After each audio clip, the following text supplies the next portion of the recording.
Hello guys, আজকের আমার ভিডিওতে সবাইকে স্বাগতম জানাই। আজকের ভিডিওতে তোমাদের জন্য নিয়ে এসেছি দেখো জলফাই আচার। এখানে আমি নিয়েছি 1 কেজি জলফাই, সাথে কটা আমলকি। সবগুলা ভালো করে কেটে নুন, হলুদ আর লঙ্কা গুঁড়ো মেখে একদিন রোদে শুকিয়ে নিলাম। বেশি শুকাবো না, বেশি শুকালে আচারটা ভালো লাগে না।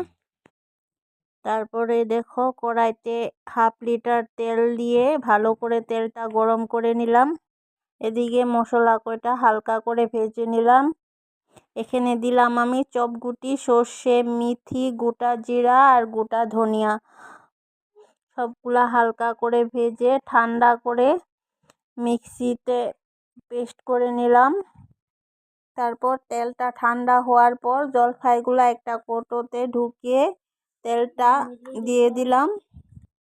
তারপর গুঁড়ো করে রাখা মশলাগুলা দিয়ে দিলাম নুন, দিয়ে দিলাম অল্প পরিমাণ হলুদ। সবগুলা একটা স্পুনের সাহায্যে মিক্স করে নিলাম। তারপর কাঁচা লঙ্কা কটা টুকরো টুকরো করে কেটে হালকা করে ভেজে দিয়ে দিলাম। তারপর 10 দিন মতো রৌদ্র দিয়ে রেখে দিব, একদম 6 মাস মতো। এই আচারটা কিচ্ছু হবে না বন্ধুরা। আমার ভিডিওগুলো ভালো লাগলে আমার চ্যানেলটা সাবস্ক্রাইব করে দিও বন্ধু।